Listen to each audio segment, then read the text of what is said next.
welcome back to our second episode of Potions for Breakfast. Ooh, nice crack. Well, I hope you're talking about my cracking of the can, but... I am definitely not. I'm Melissa. I'm Izzy. And today we are going to be covering a more recent case. So we are going to do our best to be as sensitive and respectful as possible. This is the unfortunate murder of Kendra Owen. That occurred in Watertown, South Dakota, which is where I am from South Dakota, so that's only 45 minutes from where I grew up, so it's a little close to home. Quick shout out before we begin to Lizzie Bum Bum. Hey girl. For being our first subscriber and supporting the channel, and for actually recommending this case. Yeah, so another thing that we wanted to say, but just before we start, this is a pretty recent case that occurred in 2020 and actually just finished wrapping up a couple months this ago. year. Yeah, it's a really recent case, so we want to be as sensitive and respectful to the family as possible. She seemed like a really great woman, so yeah, just here to kind of just talk about it and yeah. Make the world more aware of things like this. So. Yeah, and then just a disclaimer as well.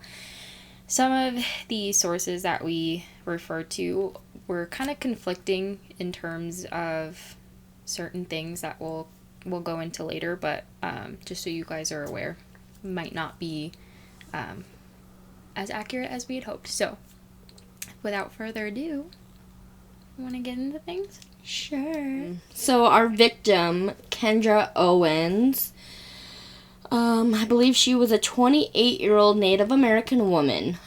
She was born March 6, 1992. Oh, shit. Only a year before I was born. I didn't realize that. She was born in Sisseton, South Dakota. Grew up and attended school in Wilmot, where... Actually, that's 6 miles away from where my family lived, so it's a little close to home. It's very close to home, actually. But she went to school there for a while and ended up graduating in Sisseton. Following her education, she worked at Rainbow Daycare, then later moving to Watertown and working at the Human Services Agency. She worked at the thrift store and Dakota Sioux Casino. She loved walks, and she loved participating in the Special Olympics, and she also really loved Culvers. So, I mean, all in all, she seemed like a normal, decent human being who obviously no one really deserves what had happened to her, so... Yeah. Seems like I know that it takes a lot to watch over kids. My sister is a behavioral therapist for autistic kids. I didn't know that. She goes through a lot, so it takes a very, very caring person to be in that field. Yeah. So, yeah. Our thoughts and prayers go out to the family. So, let's get to the night that it all happened, which was August 24th. 2020. Watertown, South Dakota. They ended up, her and Jeremiah Peacemaker, who is the suspect, or was, ended up going to Doc's Lounge for a couple beers and hanging out. Later went to her apartment afterwards, and Jeremiah had stated that he had only been there in her apartment for about 20 minutes and then didn't touch anything, so he says, and had left. And then nobody obviously had heard from her for days. It actually had been 9 days. So it had been from August 24th to September 2nd, 2020, where her friends and family started being a little bit more worried and called the police to conduct a welfare check due to not hearing from her for 9 days, which... I would probably do the same. I would would hope probably after do the 2 same days. after a day, honestly. Yeah, honestly. I talk to my mom every day, and I live with my sister. We have those people that we talk to every day. But yeah, it's just crazy. 9 days. Oof. Yeah. It's insane. And so when the police did show up there, they had found her head decapitated and was just sitting upright on her bed. And she was also stabbed 16 times. There are some articles out there or videos that are saying that she was stabbed 26. So we're not entirely sure how many times, but I did see a lot of 16 times. So, which still, 16, 26, 1, 0, that's all too much. Yeah. Witnesses and surveillance video led police to Jeremiah Peacemaker as their only suspect. Jeremiah Peacemaker, we'll just call him Peacemaker because that's just a whole mouthful to say. He had an extensive criminal history with arrests in several states and said there was a safety issue in apprehending him ASAP. Peacemaker was arrested in Cottington County Detention Center at a $1 million cash-only bond, and he was charged with first, second-degree murder, and first-degree manslaughter. Mm-hmm. Yeah, you got a little bit more on him? I do. So like she was saying before, there was a lot of sources that kind of conflicted with each other on a few different facts, one of them being how many times she was stabbed, and then the other being in regards to a tube of toothpaste that was found in her bathroom that had Jeremiah Peacemaker's fingerprint on it, as well as a second fingerprint, allegedly, covered in a substance that looked to be blood, but again, conflicting sources. We're not really sure whether or not that was forensically tested and confirmed to be blood or not. So, which it really just depends on what side you ask, honestly. Very shocked that it took them so long to even. Did they even determine it was blood? Because that's like the first thing you do. Just don't know. Don't know.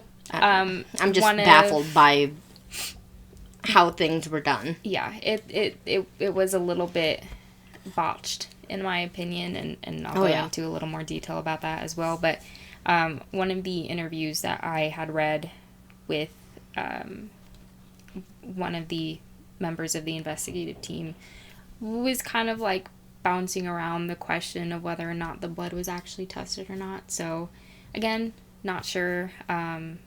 It was one of the prosecutors' points of contention and one of their arguments in agreement that it was blood, and then defense kind of said no, this was not tested to be blood. So not sure.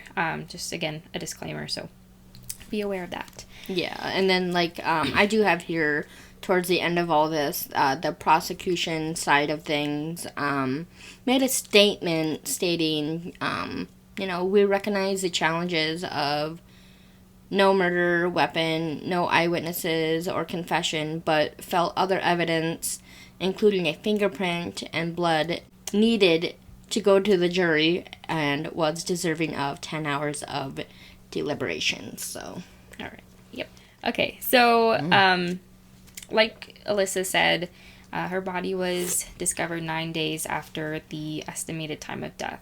And it was discovered by her friend Marcela Espinoza, who was a case manager from the Human Services Agency, which is one of the places that she had worked. Espinoza was supposed to take Owen to an appointment around 2 p.m. on September 1st. So this was 8 days before she was found. No, this was 1 day before she was found. 8 days after she was allegedly Espinoza? killed. That's a detective from Dexter, which is very ironic.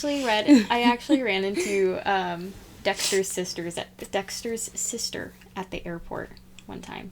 It was in North Carolina. I did. I did. Yeah, it was That's cool. In North Carolina. My boyfriend at the time was really into Dexter, and so I never watched the show fully through, but I knew what she looked like, and I was like, McKaylee, does that look like this lady? And I showed her a picture, and she was like, yeah. And I was like, okay.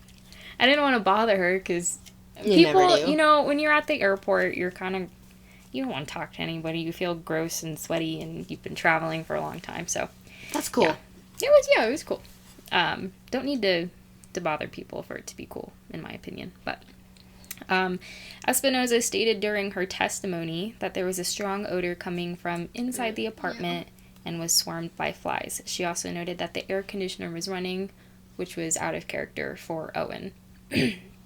After knocking with no response, she rattled the handle and pushed the door open, but it wouldn't budge. You know, that's, like, not to interrupt you, but that's actually kind of smart to turn on the AC like that and keep the temperature cooler.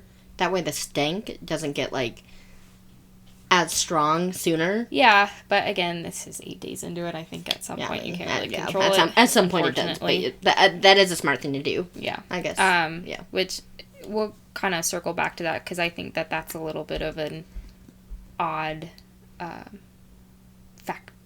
factoid to put in there because it does actually play a part with another witness that I'll get into a little bit later. So after returning at 6 later that evening, she again received no response after knocking on the door.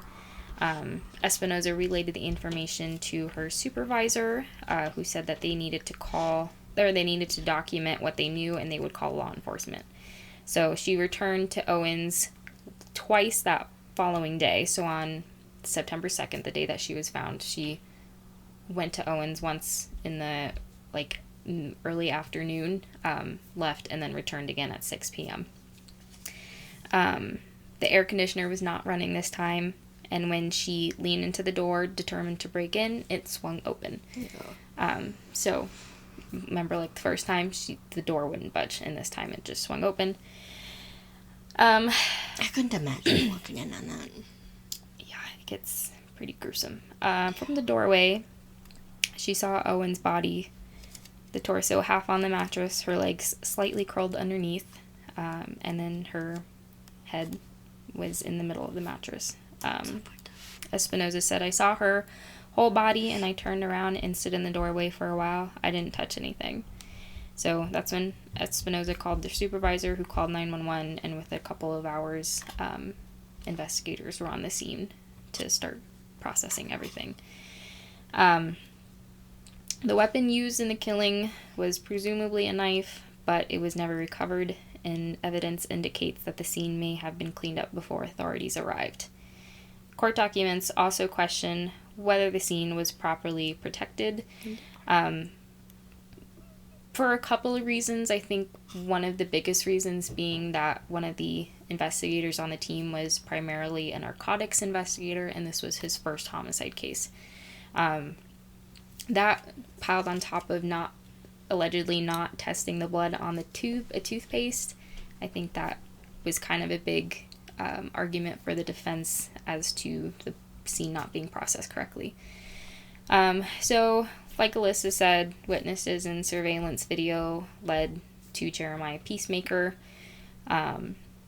He alleged that he had met Owen on the evening of August 23rd, 2020, while drinking with two other men in a nearby apartment that were supposedly his neighbors or something like that, before they both left to get more alcohol at Doc's Lounge. After that, it looks like they left at about 3:15. Again, he walked her home. He was allegedly in her apartment for about 20 minutes, didn't touch anything, and then left. Sounds like later he changed his statement to he was in her apartment for 20 minutes. They were listening to music. He used the bathroom, and then he left. Hence the fingerprints on the toothpaste, which is honestly a very weird thing to touch, of all things, when you're in the bathroom and that's not yours. I've done it. You touch someone else's toothpaste, too. Oh, well, I like to examine things because it tells me who they are as a person. You can't just look at the tube and see what that is? Well, I could. Well, you know, like when you're at a grocery store and you just kind of want to touch everything? No. Oh. No. I do it. Sorry. I just... My DNA is all over everywhere, apparently. But, I mean... Okay, fair enough. But also, to be fair, if that's the only evidence of fingerprints that they have on him was just on the toothpaste, if he was in there going to the bathroom, would it be on, you'd think there'd be DNA elsewhere. On the toilet, maybe, or on the Definitely sink. on the toilet. I just do, what was he doing in there? It's kind of, my thing. I do know that, looking further into this case, there's a lot a lot of missing details, and it was really hard to find specifics on the investigation and especially on the crime scene itself. So again, it was just kind of difficult.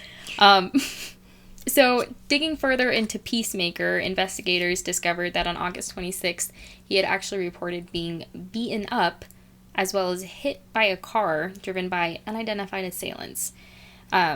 So this connection, as well as his background, is ultimately what led them to label Peacemaker as a suspect so early on into the investigation, and it gave them an excuse to search his apartment with his permission under the guise that it was strictly about the report that he had filed, and they did not let on that he was a suspect in a murder case. So again, digging further into him, like Alyssa said, he had an extensive criminal background, going as far back as 2002 at the age of 21, when his first encounter with the court system came with stalking and simple assault charges, and those charges were ultimately dropped. Peacemaker was charged in 2 separate instances for threatening a law officer in Pennington County. He received a 3-year jail sentence in 2012 for that, with 244 days suspended and 46 days served. And then a year earlier, he was sentenced to 35 days in jail with a credit for 9 days served. And then in 2013, Peacemaker was charged with assaulting a law officer in Pennington County again, to which he was sentenced to 2 years in jail. So something I had found a little bit odd about that is that he was sentenced to 3 years in jail for threatening a law officer, and then 2 years for actually assaulting a law officer. I just thought that was kind of odd. That is very odd. I don't know why, also, our justice system is just straight up messed up anyways, but yeah, it's a little goofy sometimes. I feel like they worry about all the wrong things. I agree. Versus, like, scenarios like this. Like, I agree. But, again, it's hard. I do understand why it's hard to balance what's the law and then also what you believe to be morally correct. So, I don't know. Yeah. I don't know. I'm not a judge, so. You should be. Honestly, the world would be such a better place. You should be a president. I agree. Oh. Free cats and dogs for everyone. Because I've got way too many right now. Okay, so his most recent conviction was in 2017 for possessing a firearm after a violent crime conviction, presumably that assault on the officer. And again, he received a 2-year suspended sentence. Even with all these past convictions, like, even being a suspect in this murder case, like, how didn't he just get more jail time on top of this? Like, how many more crimes do you have to commit to be in a longer sentence? Like, I don't know. I think so. Yeah, I don't know. I think a big part of it comes down to maximum sentences within the county. Obviously, it varies between states, counties, etc. And the judge. That's really what it comes down to, is how much the judge deems it to. And the jurors. And the jurors. The bear's already getting to me. I'm just gonna sip on my coffee. Okay. So that report, again, was a key element in the defense because it comes with the channel by which investigators are able to reconnect with Peacemaker and, again, use that as an excuse to get into his apartment. Voluntarily, I will add. So Scott Bratland, one of the defense attorneys on Jeremiah Peacemaker's legal team, interviewed and pressed Watertown Police Sergeant Ryan Fisher, the narcotics investigator that we spoke of, who was his first time on a homicide case, which was Kendra Owen's. He interviewed him asking about the assault report and going into Peacemaker's apartment. And they said, or Bratland said, when they arrived, Peacemaker asked if they were there to talk about his assault report. You let him think that? Bratland asked Fisher. We wanted to get the story of the car accident to see if it pertained, said Fisher. You didn't tell him about the death investigation, said Bratland. Fisher said they did not, at which point Peacemaker agreed to let the officers look around his apartment, where they collected clothing and eventually go to the police station where he was interrogated about the murder. So Bratland questioned Fisher about his training and experience to investigate a homicide and how he ended up as part of the team that first questioned Peacemaker who he interviewed as part of the follow-up. But it was the initial premise for that conversation that the defense returned to. Again, Bratland asked, who told you to trick and lie to people to get into their residence? Yeah, that's which is basically what she was getting to. It is kind of that's not messed up. I mean, if you're gonna abide by, like, I understand the way he did it. I do. I mean, but if I were in that position, I don't think I could, like, lawfully and legally, like... Yeah, it seems I don't know. Maybe there are some legal nuances there that weren't taken into consideration. Yeah. But, again, nothing we can really do about it now. And that's where that DNA from Owens, so there was a jacket found in the apartment that had Owens' DNA on it.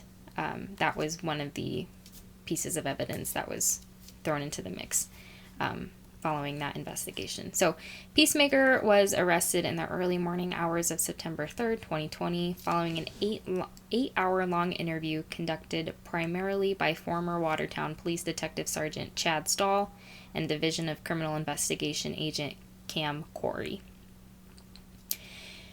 This is where it gets a little crazy, and it makes me feel bad for Peacemaker if he didn't, in fact, commit this crime. He spent 3.5 years in jail awaiting the trial. So 1,279 days, which is not a speedy trial, in my opinion. To be fair, I'm going to throw a to be fair in. Honestly, with his background anyways, like, I have a hard time giving him that benefit of the doubt. Yes. That's understandable. I do have a question. So is Watertown a smaller place, or is it kind of like it is here? I mean, I would say I don't think it's as big as Greeley is. Okay. But still it's big enough. It's big. Okay. There's, what is there? If I had to guess, there's probably between 70 and 100, maybe not even 100,000, but maybe around 70,000 maybe. That's still it's pretty big. Decent sized town. Yeah, okay. I was just wondering because sometimes I think that trials can be put off because of the size of the town, and sometimes it's hard to find But, like, stuff like this does not happen back home, so, like... Yeah, I don't know what...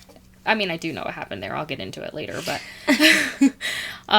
So the trial was held in Cottington County and began on February 26, 2024, 3.5 years after he was arrested.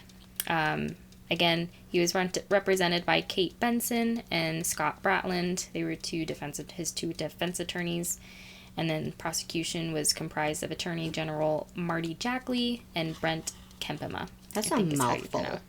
I think is how you pronounce it. Yeah, Kempema. Kempema. Okay, yeah. My sister had a softball teammate whose last name was Kempema, and she used to call me a freak of nature. Why? She used to call me a freak of nature. Why? Oh, because during the softball games, I would hide under my chair and take a nap.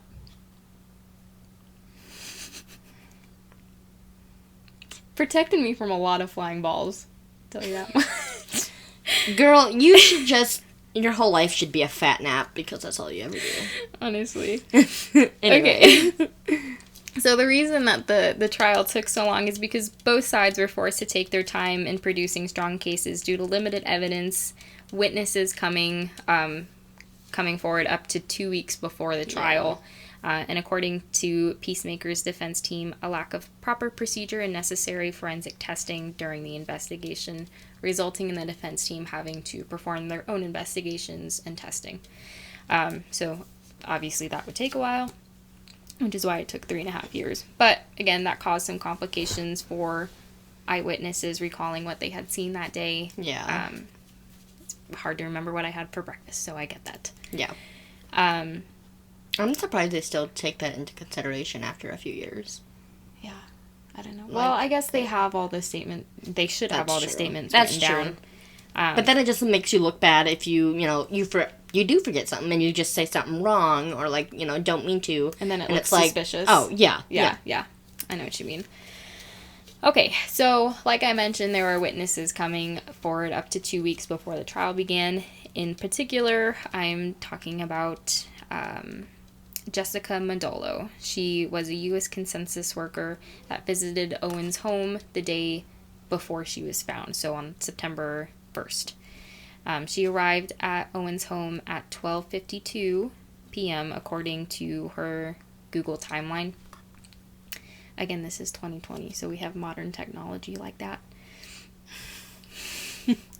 So just hours before her body was discovered, about 5 hours before, and she claimed, like Espinoza, that there was a strong foul odor emanating from Owen's home and an unreasonable amount of flies surrounding the home. Mandolo claimed that she could also hear the TV playing and what appeared to be a flicker or movement from behind the blinds. When she reported to her supervisor what she had come across, wondering if she should call the police, however, her supervisor dismissed her inquiry for fear of causing mistrust within the community. So that's going back to having that air conditioner being on and then off and the door just flying open. It's a little odd to me that she said that she had found she had seen some kind of flicker or movement coming from within the home. Does it me wonder what time of day it was? She arrived there at 12:52 p.m. or a.m. p.m. Why would a U.S. Census worker visit you at 12:52 a.m.? Fair enough. I wouldn't open the door for them. I swear, if he knocks it over again, come here. Okay. So yeah, I do think that that's kind of a critical piece of information. If she saw movement within the house, they couldn't find a murder weapon. But could it have been maybe a shadow from the sun or something? Maybe from the TV. It could have been shadowing onto a curtain or It could have been, but at the same time, earlier, police had stated that they believed that there was somebody that may have cleaned up the scene before they arrived there. So who knows? Maybe whoever did it went back and tried to clean up as best he could. Oh, he. Not assuming, but well, we're assuming. Yes, yeah, I'm assuming. Not anybody in particular. I will say that. I'm not gonna jump into that boat. So during closing arguments, Attorney General Marty Jackley, who is part of the prosecution, asked the jury to follow the evidence, and his counsel Brett Kempema told the jury science doesn't lie and science points its finger at Jeremiah Peacemaker. Prosecution did not have a murder weapon to show the jury because none was ever found. Their strongest piece of evidence was Peacemaker's right thumbprint found on the tube of toothpaste in Owen's bathroom. The two sides disagreed on whether the substance found on the tube was blood. And again, we couldn't find whether or not it was tested.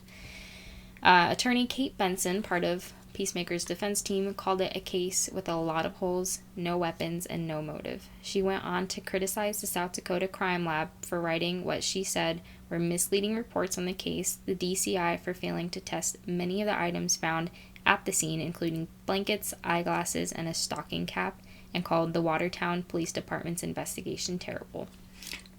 I mean, to be fair, yeah, this is a messed up situation. How do you miss so much? How are there so many holes? I feel so bad for her family. There's just no answers that they're ever gonna get. Probably not. It's just so sad, and it's so unfortunate. Mm-hmm.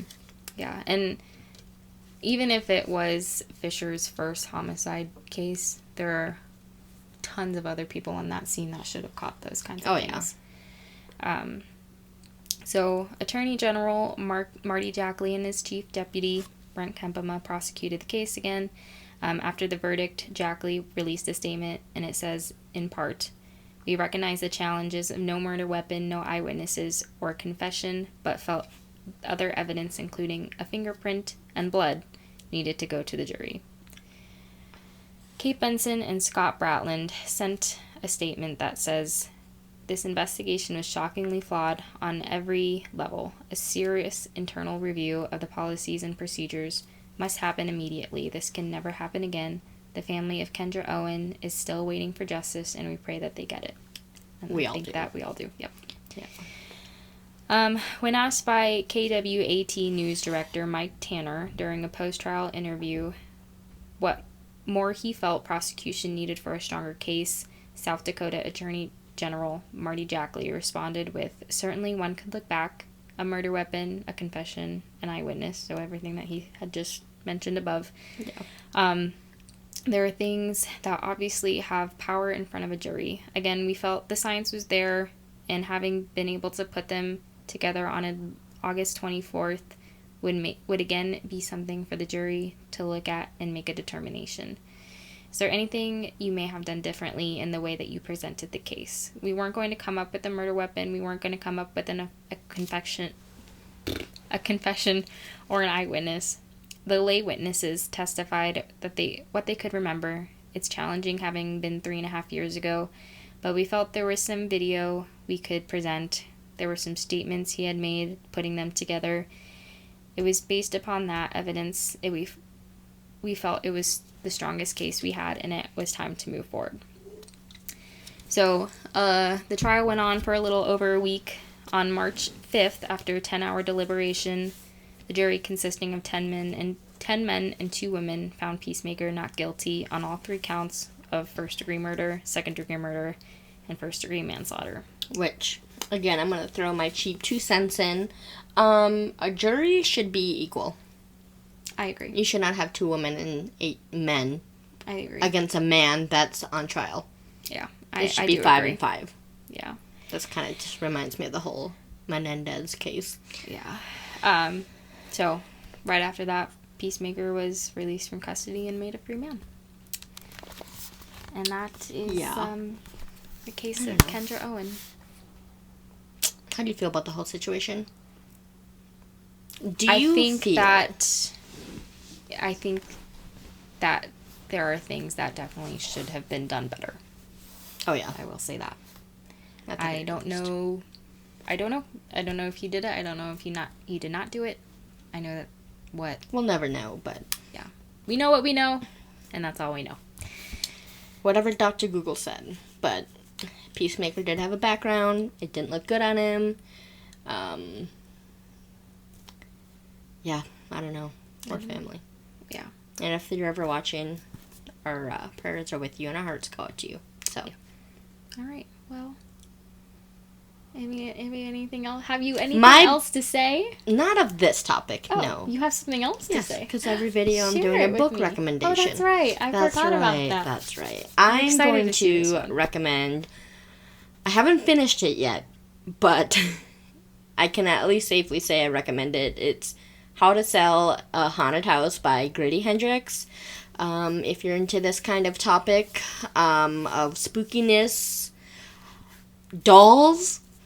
If I would have known dolls were going to be in there, I probably wouldn't have read it. But if they ever make this into a movie, I will never watch it, so. Quick blurb. That psychic that I went to see last week. Yeah. She talks to dolls. She has like a collection. And she's like, yeah, just sometimes when I talk to the dolls, blah, blah, blah, blah. And I was like, hold on. She also told me to ignore the man that was standing right next to her.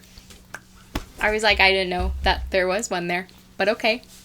So yeah, it was an interesting one. And you believed her? Just kidding. I was afraid not to believe her, honestly. Well, she might stick one of the dolls on me. All right. Yeah, so check that book out. You read it. Yeah. And if you're going to look into this case, again, make sure you have reliable sources. Just read all of the information that is given out there on the internet. Again, it's not... Some of it's probably not 100% true. Some of it may be. Just don't jump straight into a conclusion. So, yeah. And be very thoughtful for the family. So, and whoever did this, hopefully gets the justice that they deserve. So, yeah. Definitely justice for Kendra Owen. Oh, yeah, absolutely. All right, well, till next video. See ya.